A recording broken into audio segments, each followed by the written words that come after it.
Yes, and she's probably very confused, but I've just invited her to be a panelist to join us all together. So if you look on your screen, you'll see a prompt, and then you could come in and join us, which would be great.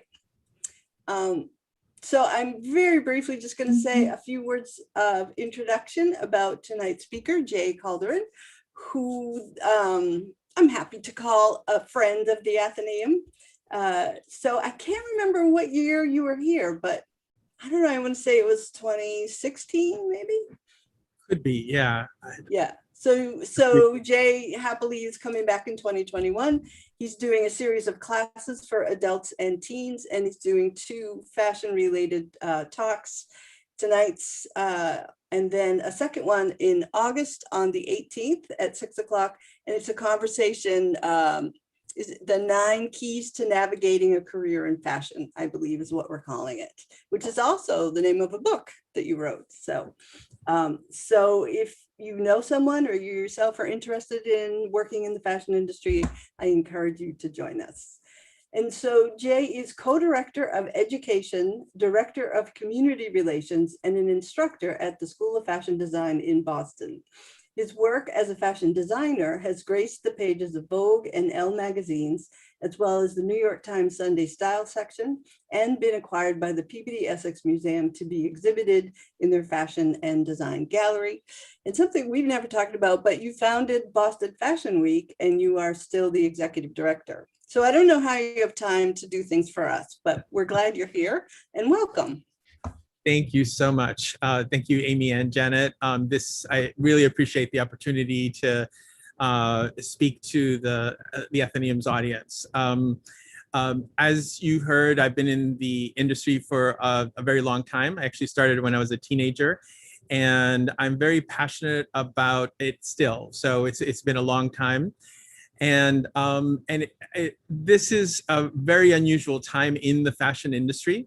So I'm very excited about the chance to kind of share how the new roaring 20s are going to redefine fashion moving forward. So if you bear with me for 1 second, I'm going to share my screen. Okay. All right. So hopefully everybody should see that. And expand so I can see all of you. So, and as Janet and Amy mentioned, please feel free to ask questions. I've been doing the Zoom classes for the better part of the past 1.5 years.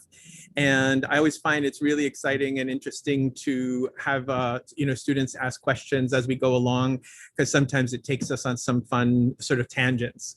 So, all right, so everything has changed. And now we have the media referring to this time period as the new roaring 20s.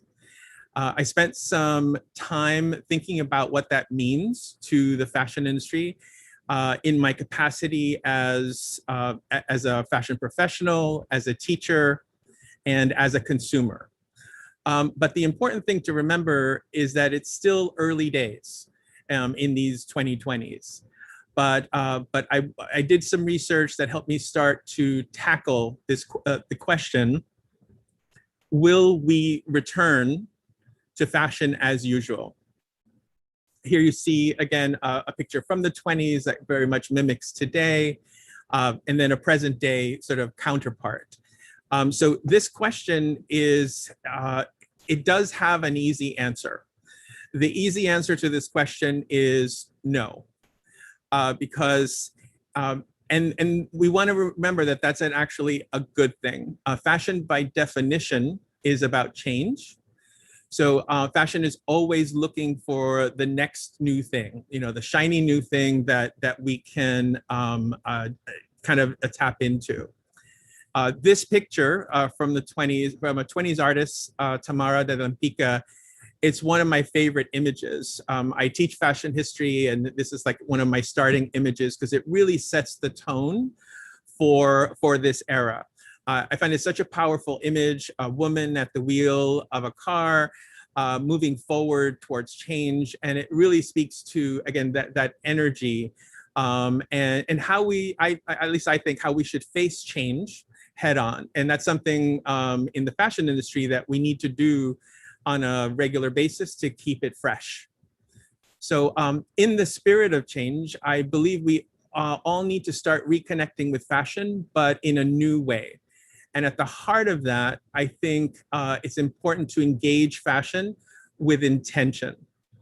So for the purpose of this presentation and the conversation, hopefully, I focused on 3 prompts that can help us explore how we can do this.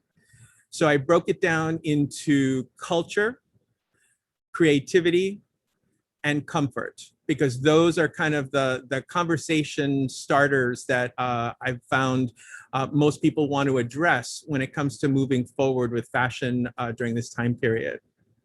So let me switch back. Okay. So the first piece, culture. First, let's look at the culture of the 20s and consider 2 things to come out of that period that we can use to model how we want to move forward. So first and foremost, the Roaring 20s is synonymous with experiencing life boldly, with vigor and abandon. So, in movies, we see all the parties and the fast driving and, the glamour of it all. These are some images, again, from magazines from the period, playing with all the elements of that.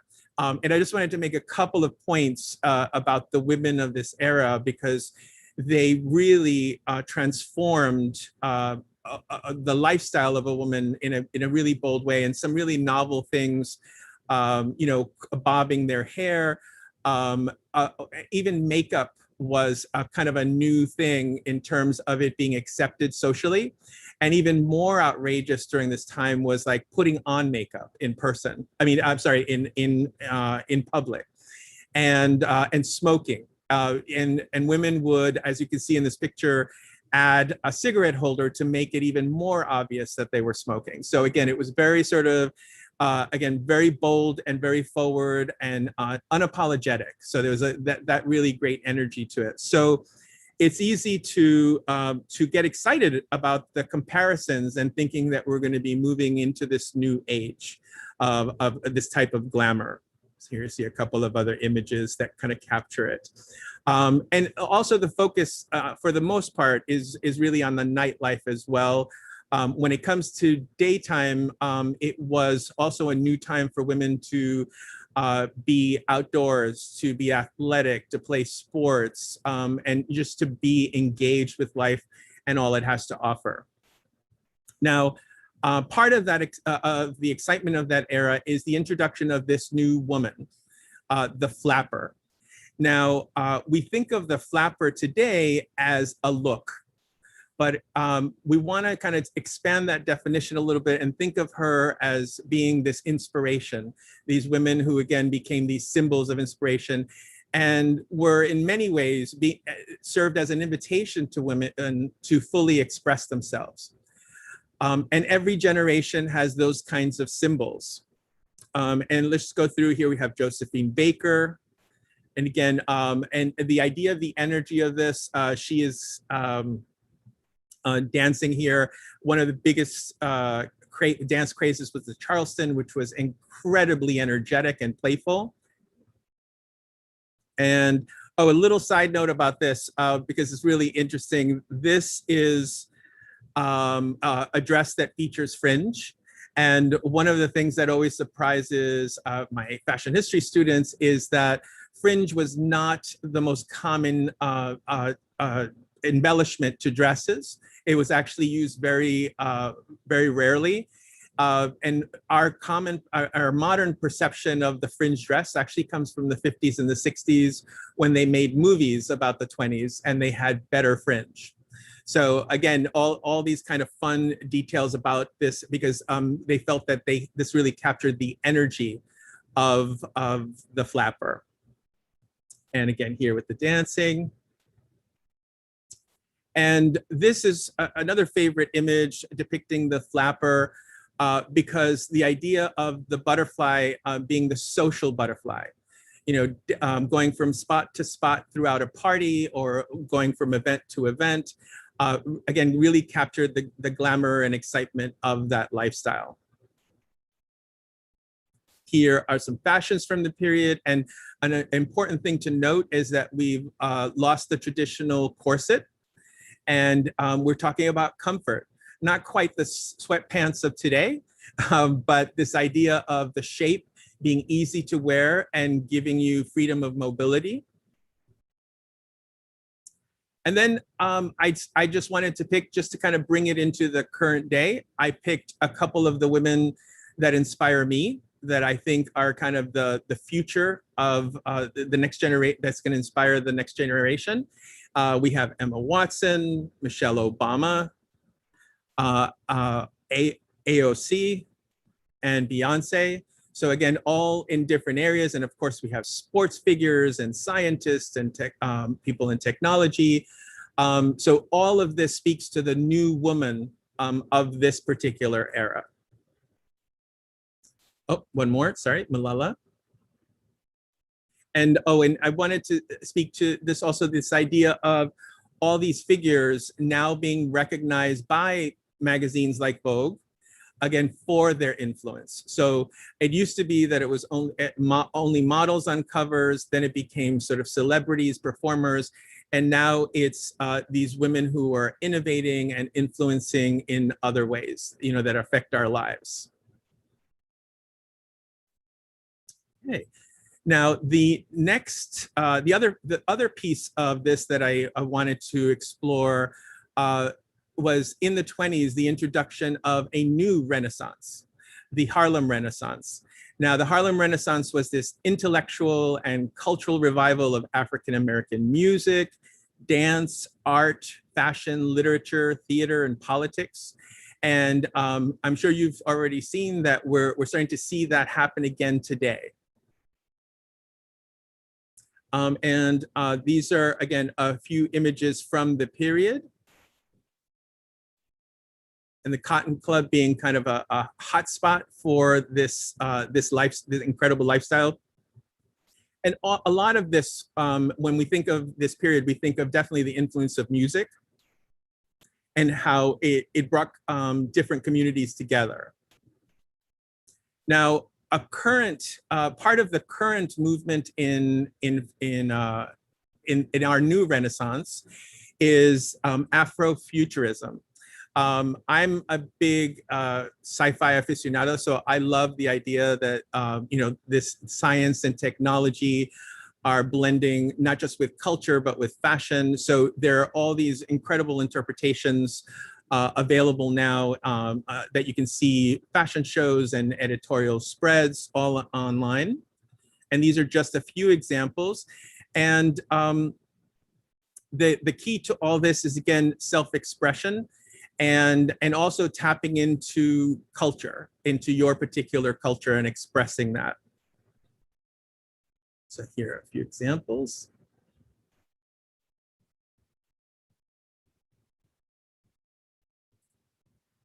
And there's such diversity even within this genre of fashion and art.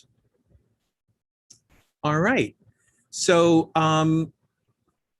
now we have we're moving into creativity, and the idea behind, I want to start off the whole idea of creativity with Elsa Schiaparelli. She actually began her career in the 1920s, and as you can see, she had a sense of humor. There's a lot of wit to her fashion, and she had a very famous quote that really lends itself to our conversation, which is, in difficult times, fashion is always outrageous. And she definitely was someone who helped make that very, very true through her work. One of the things that she was known for was her shocking pink signature color, and then some really bold embellishments on an otherwise sort of classic top, but again, that incredible insect on her shoulder, and then collaborations with different artists. And again, playing with the whole field of art and all these different genres to make clothes. Now, what's really, really wonderful is that today, in today's market, Schiaparelli has flourished. It's experiencing its own renaissance. And Daniel Roseberry is continuing that tradition. And I just want to scroll through a couple of these. He's really tapping into all the hallmarks of what Schiaparelli was doing in the 20s and 30s. And we have embroidery and embellishment and really playing with concepts. So these are some of my favorite images that from recent collections. And I highly recommend following the brand's Instagram account. I have found it, especially over the past year, such a great source of inspiration, a real treat. So very highly conceptual and really playing to the fantasy of fashion, right? This is the ultimate in terms of the extremes that fashion could go into. And it's important to know that, you know, when you see many of these things, they're not necessarily designed to be mainstream garments that are worn, you know, on a regular basis. They're meant to trigger the imagination, to tap into the fantasy of this particular aesthetic, because this will definitely influence, definitely more wearable things as well. And one of the things that's really interesting about some of the pieces is that he focuses a lot on accessories as accents. And later we're going to be talking about, you know, kind of mixing things, like mixing sort of high-end fashion and more comfortable clothes. And this is an incredible strategy for doing that. You know, putting an outrageous outfit together, but then having the components be more accessible with more wearable, fashion or everyday fashion. And that brings us to what's being called dopamine dressing. Now, we can build on this aesthetic, this creative aesthetic, and this term describes fashion that has the power to lift your mood. And even during a time when all our sartorial choices became more practical, I know that I've seen among my students and myself that bold color, pattern, embellishments became a tool to brighten your day. So we have some examples here, again, of beautiful, colorful, and really highly embellished clothes are uplifting. Again, bold, contrasting colors, beautiful patterns. And then just accessories, again, offsetting color as they become kind of a way to kind of create a little dynamic energy in an outfit. And the accessories. And one of the things that's really fun about this that you'll probably notice is that most of the models in these editorials or on the runway are smiling. And this is I mean, not that that hasn't been done before, but usually, you know, when we see high fashion, we're thinking about, you know, this sort of very model pose with the serious face. And I think that really speaks to the energy of this, you know, having fun with fashion. More runway. And here again, playing with accessories, otherwise very normal, you know, jeans and a little sweater, but letting color be that pop. I often refer to it as a punctuation, you know, to an outfit. And then ending with Queen Elizabeth, who is known for her use of bold color in her wardrobe. You know, it's always very bold and there's always matching accessories. All right, so this brings us to the third prompt, which is comfort, which we've all been speaking about for a while. And of course, we're familiar with how sweatpants have become a hot topic. These are images from a New York Times article that was written about it. And in addition to defending these as a practical choice, when you're putting comfort above all else, fashion has begun to explore how to elevate their use. So here are a few examples of, again, taking that silhouette and that ease and figuring out how to, you know, compose an outfit so that it has both elements of, a flair for fashion and practical comfort. And even what's normally kind of more associated with athletic wear, when it's done in a really refined way, can speak to the influence of street fashion. And again, becoming more acceptable in offices and at special events. Here again, very relaxed. And here we're playing with a combination, again, bold striping, but very, very much a way of kind of elevating it just enough.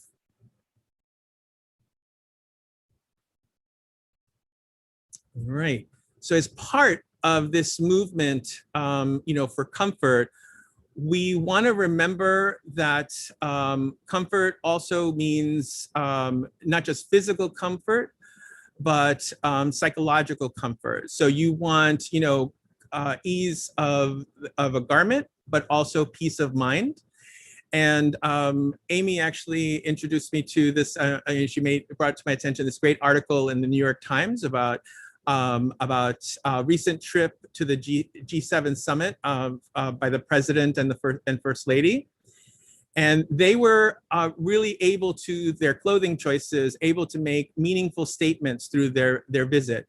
They were actually subtle. We're not talking really bold, over the top fashion, but they were meaningful and they really connected. You could see the energy and even the photographs of visits in terms of the ease of the social interaction. These became a way of communicating. And I'm just gonna go through a couple of these. And here you see, again, bold use of color. And Carrie Johnson, the UK Prime Minister's wife, also had something to say in terms of how we can engage with fashion in a positive way, because she rents a lot of her public wardrobe, which I think is definitely an incredible trend moving forward, because you may have heard of Rent the Runway. Now there are all these other companies that are doing, rentals, resale, and also subscriptions to fashion. And I have to say, of all of these garments, the love jacket that Dr. Biden wore is probably one of my favorite. It really, it's a bold choice, as subtle as, as a black jacket is. It's she chose it very intentionally. And one of the things that's also really unique about her approach to fashion is that she has completely made the idea of not being seen in the same outfit twice an irrelevant thing moving forward, and served as a role model to women that they can approach fashion and their wardrobes this way, because she has been known to wear this jacket and other pieces in her wardrobe at other functions. All right. So in closing, in the end, all we can do when forecasting is make educated guesses. So the original Roaring Twenties provided us with some perspective and inspiration. And as I mentioned at the start, when it comes to finding the right balance between creativity and comfort, it is about intention. It's about making those choices. Being clear why you're choosing what you wear and not letting trends dictate anything. That's the one thing that fashion has been really good at, unfortunately, is kind of making feel like they have to have the latest thing. I think we're moving into a phase where it's a matter of really providing a menu of things and seeing, what people want to mix together. You should know that, again, both creativity and comfort are on that menu, and you get to choose. You can experiment with an appetizer, little things that you get and you're testing them out to see, how they feel. You can make sure that your main course is satisfying and has everything you need. Like one of the things I often hear from women buying clothes is like, oh, these pants should have pockets, or they should be a little bit more comfortable, for my day. All these different kinds of things. So you want to make sure address not just the aesthetics, but the needs of that consumer and what they're doing in those clothes. Designers need to pay more attention to that. And then treat yourself to dessert. Those over the top pieces, those cherries on top, that are playful, that you can have some fun with, whether it be jewelry or a scarf or the shoes that you're wearing or hosiery. I know in menswear, which is usually a little bit more staid, the keys to doing that for a lot of men is the tie they choose or the socks that they choose, just to have that little touch of their personality sort of imprinted on what they're wearing in public. So that's the presentation I have for you tonight. And I would say bon appetit when it comes to fashion. Have some fun with that.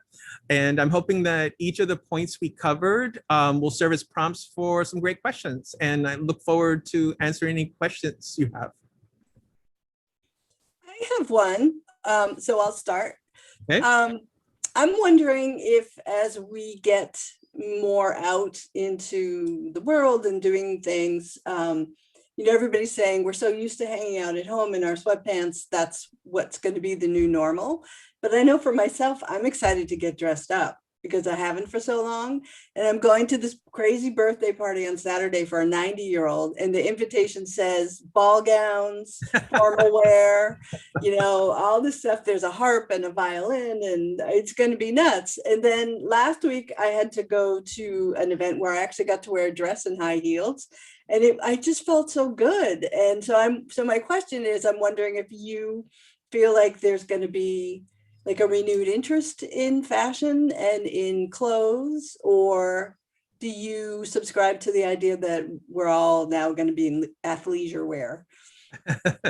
Well, just to speak to sort of athleisure, or what some people call normcore, it's these basic clothing, the core of your wardrobe, basically. I think that's never going away. We've tasted comfort, and I think that's here to stay.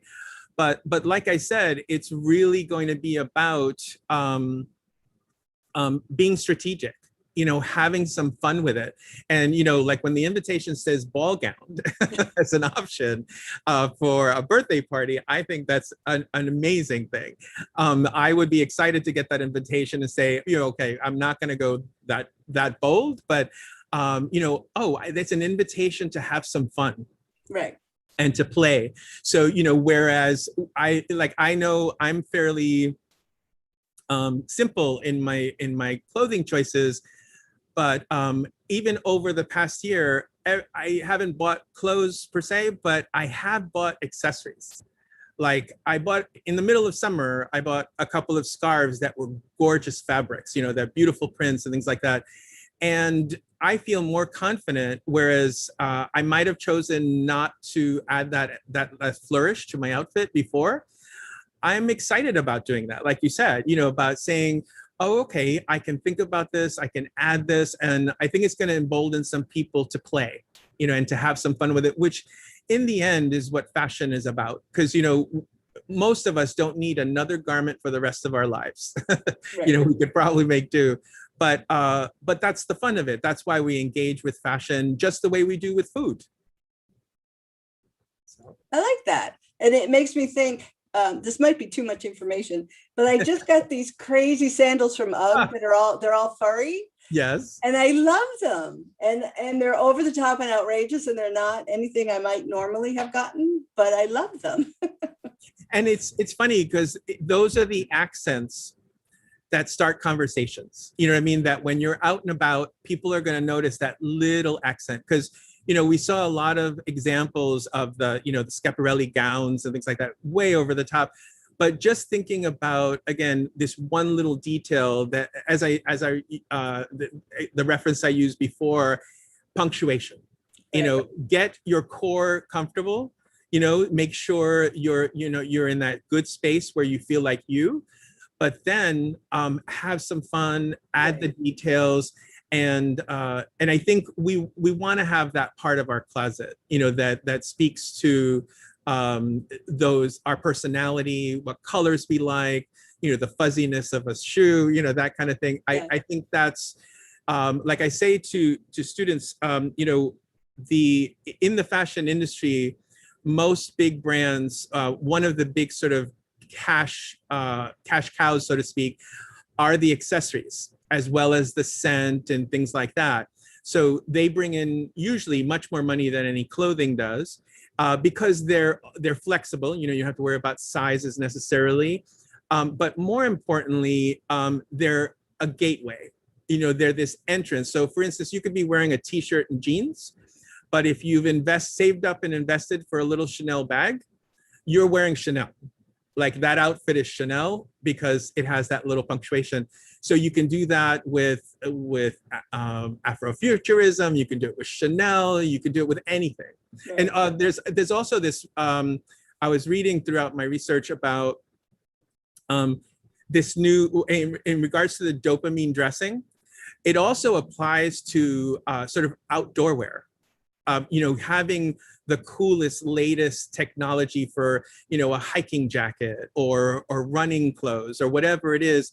It's about getting those pieces where the technology, not necessarily this aesthetic of bright colors and bold, but the technology is so cool. You know, the luxury of having that particular kind of fabric next to your skin is what gives you the rush, because you feel like, I'm an outdoorsman, or, you know, that kind of thing. So it's just as valid as everything else. Right. Cool. Well, I don't want to monopolize your time, and I see in the chat there's a question. Oh, okay. From, who is it from? From Maria, who asks, I love the presentation. I want to follow the designers you mentioned on Instagram. What were their names? Okay. Well, hold on. I will go back to my presentation here, and I'll scroll through them really quick. Just 1 second. All right, so I definitely spoke about Schiaparelli. Let me just zoom forward. And Schiaparelli is on Instagram, and you can see all of Roseberry's work, which is really amazing. And then we have Afrofuturism. I would probably research in terms of a hashtag, because there isn't one central. There are a lot of people doing that kind of design work. And then, let me see, we have Schiaparelli. And then a lot of the fashion that I showed, I don't have the designer names, but if you do, again, a search, in particular on dopamine dressing, you're going to get a wide variety of designers who are doing this, and you can kind of choose how the method in which they're doing it. Because again, some of it, it's doing sort of tribal fabrics. Some of them are just working with synthetics and, you know, neon dyes and all that kind of stuff. So it's a wide sort of selection.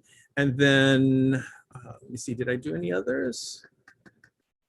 Yeah, I don't think I have specific designers. Was there anything in particular that you remember that you might you know, you can kind of spotlight? And Maria, feel free to unmute yourself and chat with us. Oh yeah.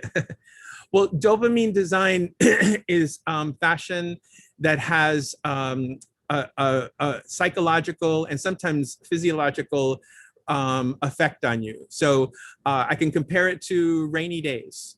In the mornings, sometimes I wear clothing that's mood appropriate. So, you know, gray or black, and when it's a rainy day, and I kind of, you know, go into that space psychologically. But then also there are days where I wear the brightest color I have in my wardrobe, and it actually elevates your mood. And also how people respond to you changes. Like the minute you're a little ray of sunshine when you walk into a room on a rainy day and you're wearing bright yellow or bright red. So it's all about that dopamine rush, that little sort of feel that you get when something's exciting or catches your attention. So yeah, that's what that refers to. And it's a weird, I saw it and I was like, oh, a great new term to use for fashion, but it speaks to the rush of fashion in general. Do you think that the pandemic will get New Yorkers to wear something other than black? I don't know. I'm actually a New Yorker originally, so and I've evolved. I've added to the black wardrobe. I think more and more people, I think their way they're doing it is, I think black is just the go-to for the uniform, so to speak.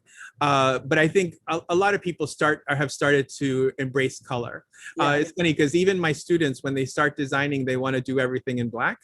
And I always say, color is going to really capture people's imaginations, and getting used to working with color is a very useful thing for a designer and for us as consumers in our wardrobes.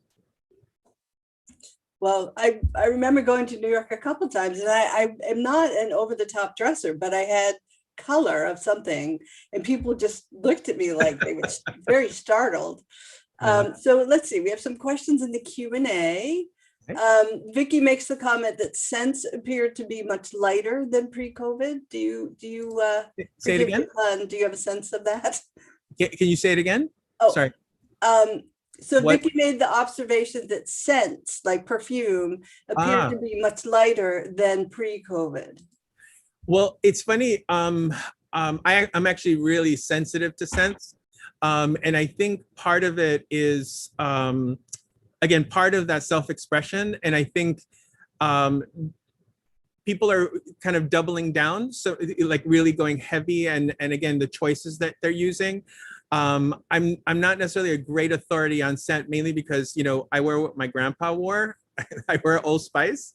But yeah, I think it's more about the psychology of it. Again, you feel it's another sensory input. In addition to color, you're smelling that perfume, and it's taking over. It's taking you somewhere, giving you a memory. That's usually what scents do really well, is kind of take you to a place. And I think with what all we've been through, I think we need those things. We need those prompts, those foods, those scents, even food scents. So do you think that there's, I don't know anything about creating perfume or scents, but is there a way to create nostalgia using perfume and scents? Well, from what I know, I mean, they do a lot of research, and the noses that they call them the noses. It's all about the combination of things, again, to create a sense of warmth, or a sense of even like an aggressive scent, something that really grabs you. So I think it's really complex. It's a fascinating part of it's not quite the fashion industry, but it's definitely part of it. So there's I can't remember the name of a movie, but there's a movie streaming about the life of Halston, the fashion designer. Oh, there's a great scene about that in there. And where he meets with the perfumer who, she's got her box of stuff, and it's an education on how perfumes are created. Definitely. I saw that too. It's such a great scene. Yeah. And then, of course, Halston adds his own interesting twist. Let's see. So Vicky also, so we're still talking about perfumes, and she says scents seem to be much lighter and more natural. I guess we sort of covered that. All right. And then let's over here in the chat. Oh, people are saying thank you. Oh, thank you everybody for being here. Well, I had a thought when you were early in your presentation, when you were talking about the roaring 20s of the last century. And I realized my grandmother was born in 1908. So she would have been 18 in 1926. Oh, wow. And she lived to be 91, but she always had like an air about her that was still in the 20s. Like that experience so defined her. She only wore pants. She only wore short hair. She would only drive convertibles. When I went to college, she got me a fur coat because she thought I would need them for football games. I was like, well, this isn't the 1920s anymore, but thank you.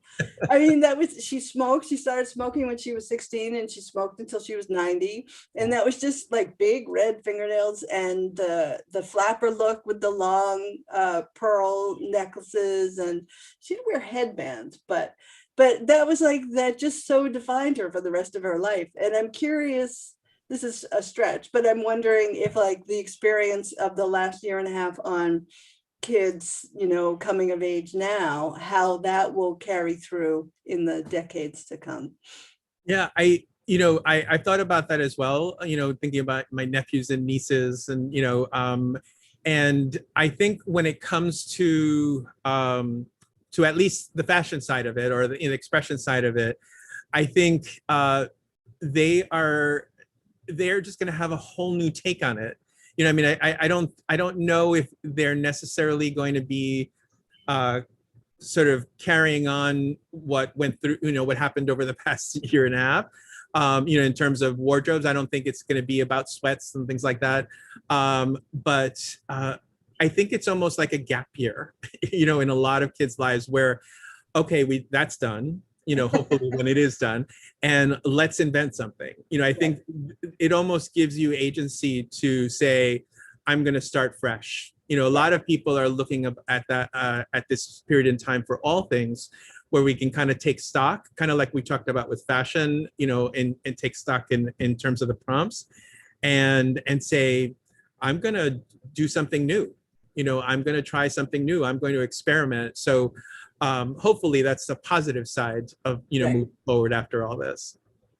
And it's a little bit of a reflection of that sort of pent up energy from the 1920s of when the youth sort of went back out into society. For them, it was about, you know, living large kind of.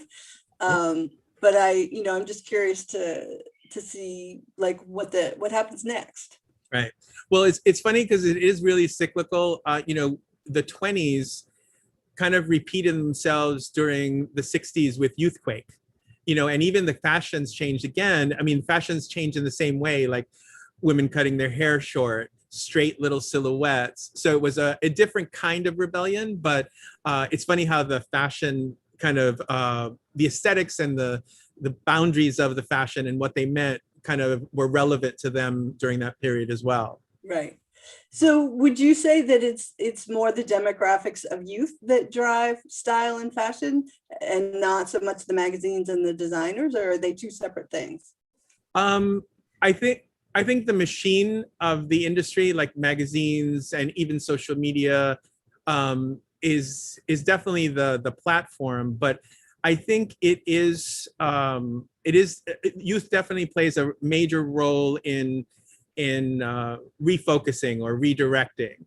But I think more than ever now, people of all ages are helping make that, you know, helping define what it, you know, how and where we move into the next phase. You know, I always think of Iris Apfel, who's turning 100 this year, who's still influencing, and you know, she is a force to be reckoned with. She's so amazing. And she's not the only one. I mean, she's the one we know by name, but there are so many women out there. I recommend if anyone here has not seen Advanced Style, it's a great documentary about all these. I think most of the women are over 70 or over 80, and it started with a blog called Advanced Style, and they made a documentary about it, and there's several books. But these women are such an inspiration. You know, there's this generation, you know, grandma is not the person in the rocking chair. You know, she is right next to you at the gym. Right. You know, she is out there living her life. So I think that alone definitely kind of levels the playing field a little bit, because it's not going to be just one voice. You know, it's going to be many voices. Yeah, I love that, actually. Because, you know, there are days when I just feel like, oh my God, I'm just ancient. And, you know, I don't want to wear what 20-year-olds are wearing, but I still want to feel fashionable. Exactly. Advanced Style, I would look for that. Is that a streaming movie or something? Yeah, it's been out for a while, so I think you could probably get it on one of the streaming services. I'm not sure which one. Cool. Okay. Yeah, I didn't realize that Iris was still with us. Oh, yes. That's amazing. She's going to be, I believe they're planning an event to honor her at the PEM. Well, I hope everyone wears ball gowns. Let's see. I actually have a question. I don't know. I recently was on a website. I don't even remember what I was buying. It was maybe like leggings or something. And I went to the website, and what they had that I hadn't seen for was all body types. So all the different leggings, kind of calf, and then they had sports bras and all this like women's clothing, but they had like super plus sizes, and then tiny no boobs, and then like big butt, and like all different colors of women. Some of them, their legs weren't shaved. They had like pit hair. And it was so kind of like shocking initially, because you're just not used to seeing that. But then it was so refreshing to go, because I'm like, I've been mostly the same size since high school, and kind of like most stuff sort of just fits me. And I guess I moved through a world where I don't have to think about that. But when you go to a website like that and you are, you know, a size 14, or you're like kind of big up top and not in the bottom, or vice versa, you don't see how clothes might possibly fit on you. Right. Anyway, it was just interesting. And then actually, I'm engaged, and I was shopping for wedding dresses, and even on David Bridal, they had the wedding dresses for, you know, like 0 to 12. Right. And then they had plus sizes. So it was the same dresses, but they had them on what it might look like on different body types. So I just thought that was interesting. Well, I mean, one of the things about the whole sort of fuller figure or plus size marketplace is that it's no longer other. You know, like our industry tends to make everybody other. You know, if you have disabilities, if you have a different body type, different age, and more and more designers and brands are realizing that you know, they really need to speak to the whole of our market. You know, I mean, all the women, because the truth of the matter is that everyone wants to look good. You know, everyone wants to express themselves through their clothes. And the minute we make them other and, you know, offer just a small range of things, you know, we're diminishing their opportunity to do that. So yeah, it's a trend that I love seeing, because everyone can look good in clothes. Mm-hmm. You know, it's just a matter of finding what works for you. You know, a lot of my students will, like when in sketching, for instance, they do these tiny, skinny little croquis. And the first thing that we do, the croquis is the figure for the fashion drawing. And the first thing that I do is start to play with proportion. Mm-hmm. Because not only even in sizes, but, you know, long-waisted, short-waisted, you know, longer legs, shorter legs, like all of those things play into it. And if you're a really good designer, you can design for any body type. Mm-hmm. Yeah, I mean, I even think of cartoons when I was a kid. I watched Nickelodeon, and you see them, and they're all cute, like attractive characters, but very different looking. Yeah. And it's just interesting to see it on a website. It's refreshing. Now it's less surprising and becoming an expectation. The minute we see it and acknowledge it, all of a sudden, you know, now it's like, okay, where is it? You know, when you're going to other sites and other designers. Well, and I think for the average person, and when I look at my circle of friends, like size 0 is the other for us. Like I don't think I know anyone who's a size 0 or. Well, you'd be glad to know that size 0 is an invention. It's not a real thing. Size 0 did not exist years ago. And that really plays into something that a lot of people don't realize, is that a lot of brands and designers do vanity sizing. So some designers will actually make a size 10 and put a size 8 label in it. That's why sometimes you go to one store and your size works, and in another store it doesn't. So it's important to remember that, because men have it a little easier because it's all by measurement. You know, so it's the waistband, the inseam. And I think it would be nice if women's fashion went that way, because you can kind of really, you know, really find the pieces that suit you.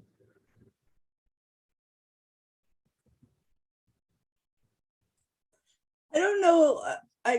I sound paranoid saying this, but I've been buying the same brand, and I feel like in the last year, all of a sudden it's much bigger and baggier, even though it's the same size I've been buying.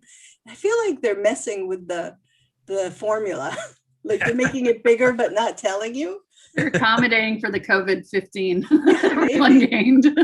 Maybe.